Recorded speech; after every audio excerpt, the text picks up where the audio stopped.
Hello everybody, my name is Jonathan Arroyave and I'm a PT aide and fitness instructor for Core Physical Therapy in Anaheim Hills. For today, I'd like to discuss an exercise that's going to help improve your shoulder strength and mobility while you're in an overhead position. That exercise is known as the Kettlebell Overhead Halo. So what we're going to need is a kettlebell, okay? The weight you should be using for this exercise should be a weight that is not too heavy, where it's not allowing you to perform the exercise. So we want it to be challenging and doable, not restricting. Or you don't want it to be too light where you're going through the motions, you're not loading up the tissue, and then we're not really challenging our strength, okay? So like I said, challenging but doable, all right? This weight in particular is 10 pounds. For stronger individuals, I would go honestly no more than 20, maybe 25 pounds, okay? 5 pounds. For those that are not as strong, start with 5 pounds. The point of this exercise is to optimize your control. So if you can't control it at 20, then don't try and do it at 20. Just drop down the weight. It's not gonna hurt anybody's feelings here, okay? So, to start with this exercise, we wanna begin in a half rack position. So meaning we're gonna be at 90 degrees, elbows are bent, just like so. This is known as our half rack position, okay?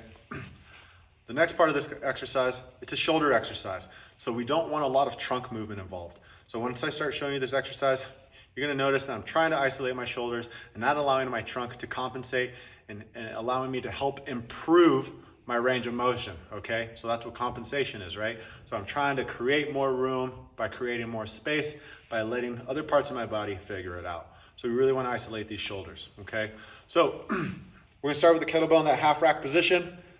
Bell bottom is facing up at all times. In the direction that you're moving, try to keep that bell bottom facing that direction. So for example, if I'm going towards my left, I want to tilt that bottom going towards my left. And as I come back around, right, I'm facing that bell bottom towards my backside here. And then as I'm coming around, both arms.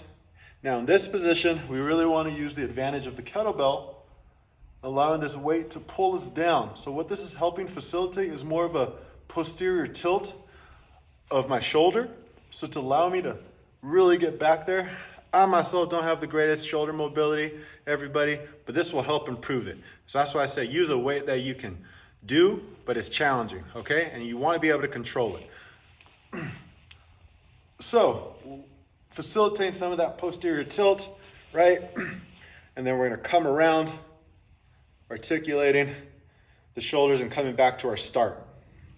So as I mentioned earlier, this is an isolated shoulder movement, so we don't want a lot of compensation through our trunk. So if you're really tight in the shoulders, everybody, you don't want to see stuff like this, especially if you're going behind your head, where I need to extend because my shoulders can't get back and I'm extending my back and my spine.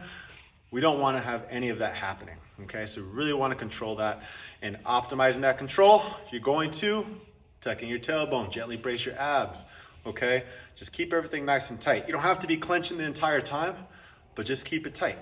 So in real time here, I'll just go 3 in each direction. So here we go, to the left, and you're always trying to maintain that 90 degree, relative 90 degree as you're coming around with that kettlebell. And as you're noticing, I'm not moving my trunk too much. And if you are, just try and reduce that movement. So there's 3, and we're gonna take it back the other way. Our shoulders can move in many directions. So we wanna be able to take advantage of that.